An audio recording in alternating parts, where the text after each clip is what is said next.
and welcome to this special conversation on Moneycontrol. We have Mr. NR Narayana Murthy, the founder of Infosys and Catamaran Ventures, as well as MD Ranganath, the chairman of Catamaran Ventures.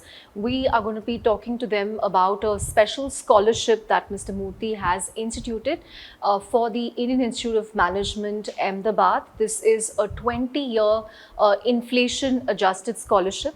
Thank you very much, Mr. Murthy, for joining. Inflation protected. Inflation protected. Okay. Protected. This is a 20-year inflation protected scholarship. How is it going to work and why is this so close to his heart? Let's find out. Before we get into the scholarship, Mr. Murthy and Ranga, let me talk about your own ties to IIMA and why this is also personal for both of you. Mr. Murthy, IIMA was actually your first job after your MTech. That's right. You joined IIMA as the chief systems engineer, Yes. letting go of more lucrative offers at Telco and That's Air right. India, if I'm That's not right. mistaken. No, Air India, HMT, and one more I forget, and Tisco. Tisco. And I was getting 1,600 rupees or something, but this job was 800. And in many ways, I think that was the best decision that I made when I joined them in 1969. Right. So you joined them in 1969. Later, I think in 2002, you went on to become the chairman of the board of That's governors right. at Yeah, IIMA. yeah. So very personal ties. And Ranga, you graduated from the Indian course. Institute of Ahmedabad. So your alma mater. Yes. So what does this mean for both of you to give back to your institution? Well, first of all, my boss, Professor J.G. Krishnaya, whose 90th year we celebrated in March, is an extraordinary individual. He was one person who was always ahead of the pack in his ideas, in his imagination, in his innovation, etc. Second, I learnt a lot from him. I would say I used so many of the principles that I learned from him by his action, but I used them at Infosys. So I owe a lot to him for wherever I am today. For example, he was the person who taught me the principle of starting every transaction on a zero base and not carrying on the hysteresis of bias from prior transactions. Second, he taught me the importance of using data and facts to judge every transaction. That's how I created the sentence, "In God I trust, everybody else brings data to the table." He benchmarked himself with the best global business school. That's how he brought to IIMA a time-sharing system which did not exist in India at that point in time. Not in TIFR, not in any IIT, not in ISC, nothing. It was at IIMA. Why? Because he found that Harvard Business School had a time-sharing system. Stanford had a time-sharing system. He said, I want to be the third business school in the world.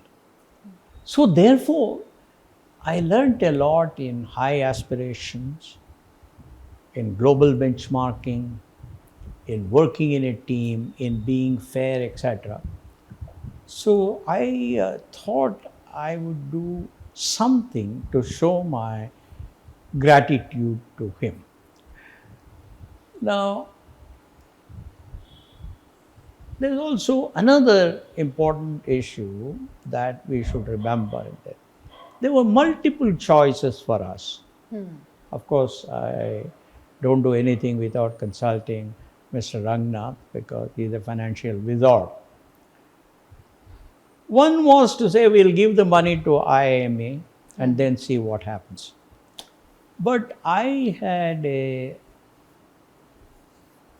not a very positive experience when I did that in the past. For example, my wife, she is from Institute of Science.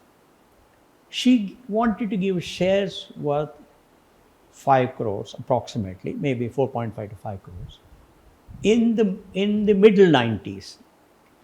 At that time, either it was Dr. Gordon Mehta or Professor Siena, I don't know who was the director.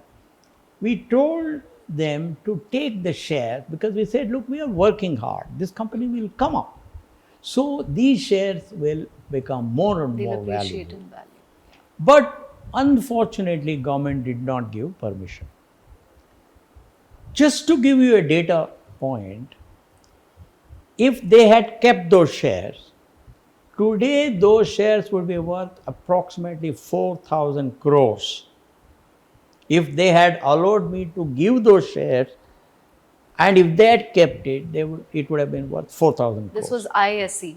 IAC. Number two, even more interesting, is the fact that with a dividend yield of approximately 2.8 to 3% of Infosys, every year IAC would have gotten between 110 and 120 crores of dividend, at least for the last 5 to 8 years. Just the dividend itself would have been probably about 1,000 crores. Same thing with IIT Kanpur. I gave about 8 crores to IIT Kanpur in towards late 90s, and I once again requested the then director to take it up with the government, central government. Central government said no.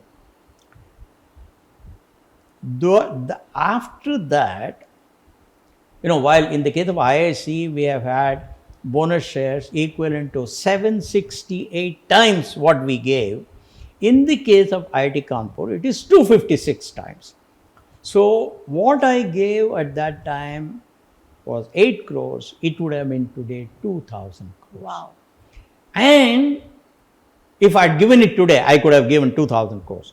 Or if they had kept it, it would have been 2,000 crores. Number two, their dividend would have been about 60 crores every year. In the last 8 years, dividend itself would have been 500 crores. Similarly, I gave to ISB, I gave to CII, I gave to NIA, so many institutions we have given. I was computing the whole thing. If I counted all of that, what I gave at that time would be approximately about 15,000 to 16,000 crores in India. Forget about outside India. So therefore, I realized that whatever be the reason, who am I to judge? In India, giving shares is not allowed. To educational institutions. Yeah, similarly to educational institutions. Similarly, those institutions having a portfolio of investments in fixed deposits, in index funds, and in mutual funds, etc., that's also not allowed. They have to invest only in some bank deposits and all that. So I went to Sri Ranganath and I said, please help me. I don't want this scholarship to become like other ones, because inflation has been reducing the value of money year after year after year.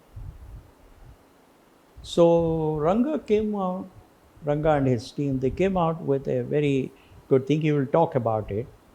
So the two reasons why I am participating in this conversation. One, it is to honor the past and encourage the future. That's the first thing.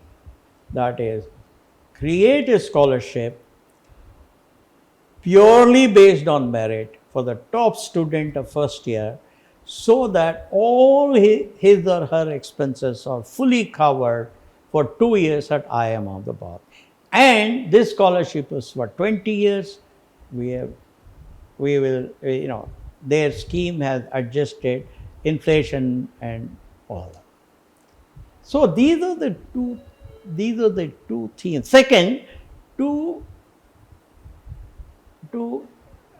not burden those institutions with less than acceptable income because of the various laws that prevail in the country. So I said, let us manage that fund and let us ensure that for the next 20 years, the top ranking student from IIM Ahmedabad gets all his or her expenses covered, including tuition fee, hostel fee, mess charges, books, everything. Got it. Ranga, tell us a bit about this scholarship. Mr. Murthy mentioned the constraints that were there, in terms of giving shares, which is why this had to be structured differently. Right. So he brought up the aspects of the scholarship, 20-year inflation adjusted, which will go to the top ranking student of the first year PG batch, right? That's right. Where everything will be covered from hostel to books and other miscellaneous expenses. How are you administering this from Catamaran? I read a figure somewhere that said over 20 years, this will come up to 12 crore with That's about right. 36 lakh per year. If you can, Right. give us those details. No, first of all, I'm very excited because this relates to my alma mater. And more importantly, as Mr. Murthy said, it also celebrates excellence, right? I think, all the institutes have very compelling needs for funds for infrastructure, for labs, etc. In a small way, we're also saying that, look, how can this help in ability to attract and recognize top talent in those institutes? Coming to another exciting part of this is we are going to manage this and we are going to commit, as you said, over 20 years. I would call it inflation protected rather than adjusted. So one of the things we did was, look, over the last 20 years, what has been the inflation of the IIM's total fees and expenses for a student? We looked at last 20 years data. And what is the inflation built in there? We said, look, we'll put a factor of safety above that so that we have to commit and we are managing. We can't afford to fall short of saying that, hey, this year we can't do, because the commitment given is sacrosanct. We came out saying that, look, what is the right mix of debt and equity that we could do? Of course, we have to trade off between risk and return, because we can't put everything in equity, because it can be a volatile, returns.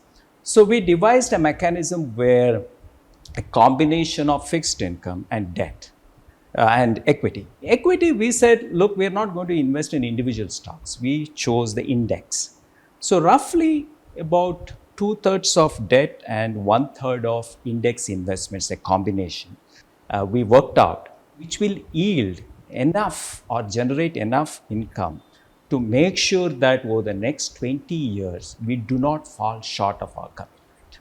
So that's the mechanism that we devised. We chose index because if you look at last several years, it has consistently delivered about 12%, post-tax basis. So we used a combination of that as well as fixed income to deliver that commitment. So you'll be handing over this amount directly Exactly. from Catamaran to IIMA every year That's for the right. next 20 years, and you'll be investing it in these instruments which will That's yield enough right, yeah. returns to keep the scholarship. Just to give you an idea of how inflation is going to impact. This year, I think we're going to give them for 28 lakhs. Yeah. 28 lakhs for the 2 years, including all expenses. In another 10 years, 10 years or 20, it will be 1 crore. Yeah. Is it 10 or 20? 20. 20. It will be 1 crore. So the cost of studying 2 years at IIMA with the current inflation rate is likely to be 1 crore. what that also means is, in some way, we may be shutting off the poorer sections of the society from enjoying this excellent education that Mr. Ranganath went through. That is where I wanted to talk about, if whatever 400 corporations or 400 individuals in India were to do it, what we're doing, then every student there could get free education. But merit has to be the criterion. So therefore, since I was doing it for one, we said we'll give it to the top ranking student who in the PGP 1. So that's... So this will cover the expenses for year 2, right? Or Yeah, both the years. Both the years. We've engaged, we're kind of entered into an MOU with IIMA, which kind of stipulates what all it covers. As you rightly pointed out, tuition fees, hostel fees, books and periodicals, incidental expenses, food. So, mess also, food, yeah. So essentially, the top ranker of first year need not spend anything on the campus. Everything is covered. And more importantly, as you know, IIMA also has one fund which kind of administers all these things. So we're also kind of paying a small service fee for them also to administer this scholarship. So it covers everything for next 20 years. Right. You're on the board of IMB. Yes. So will there now, be pressure to perhaps do this in A, B, C, the other IIMs? Can we expect the scholarship to be broad-based to other IIMs as well? I think, one of the things Mr. Murthy pointed out is very important, saying that in 20 years it is going to be 1 crore, right? Which is very expensive in the sense that in the US it has become expensive. What people did, they borrowed, right? Today more than $2 trillion of student debt is lying there, which is really a burden on the students. Even today, most of the graduates might get easy loans from the banks. But if that is the number that we are going to look at 20 years hence, it's a very, very demanding on the students. My hope is that, more individuals and private parties kind of create, and they can take the responsibility of managing the copies instead of putting that burden on the institutes, so that they can use innovative methods and take that burden out of the institutes, and more importantly, reduce the debt burden on the students. I hope that more such initiatives come up across all IIMs, even IITs. Why only IIMs? Everywhere. Right. Ms. Murthy, as we get ready to wind up the interview, this is a question I ask you every time we meet, because AI keeps evolving with every meeting. It just seems to be getting better and better. As things stand, how do you see this impacting jobs in India, impacting the IT services sector, which is still the biggest private sector employer in the country? And we have millions of engineering graduates every year who find a home in IT. Are you optimistic, pessimistic? What's your state of mind right now with respect to the impact of AI, the second order impact of AI on India? Thanks, Chandra, for that question. Even though I left the industry more than almost 11 years ago, and I really am not conversant with what is going on. However, from my general knowledge, I'll try and answer that. As I said right in the beginning, if we were to use AI as an assistive agent to improve our productivity, to make our life easier, we'll all be great winners. One of the important factor that every software company, Indian software services company, worries about is work productivity. My own experience with AI, with ChatGPT, etc., is that you can actually improve work productivity hugely. Let me give you a simple example. In the last 6 months, based on the advice of my son, I have been using ChatGPT to prepare the draft of my lecture. Earlier, I used to take about 25 to 30 hours to prepare a lecture because I take these things very seriously. There must be a theme, there must be sub-theme, there must be interrelated. At the end, there must be a strong message, all of that. When I started using ChatGPT 4, based on the advice of my son, I found that in a matter of 5 hours, I could improve the draft. In other words, I improved my own productivity by as much as 5 times. So, there is a huge opportunity in the software services companies if they were to use AI to create models, or what we technically used to call them skeletons. I'm talking about 79 when I started. You see, in 79, when we started doing a large project, when I was the head of software at PCL, I picked the 4 smartest engineers there and I gave them 4 skeletons: a data entry program or a transaction entry program, a master entry program, an inquiry program, and a batch update program, etc., 4 or 5. Because the quality of any program depends on what is called control structure. And when I got the skeletons to be written by the best 4 or 5 programmers in the group, the rest of them, what they did was they simply filled up the flesh into it based on the context in which they were using, whether it was a customer master or whether it was an order inquiry, etc., etc. And the productivity of people went up by probably 3 or 4 times. This was 1979. Now, AI, ChatGPT, those technologies provide us the ability to produce high quality skeletons based on what they are doing right now. I don't know the structure of the projects today, so I can't comment on it.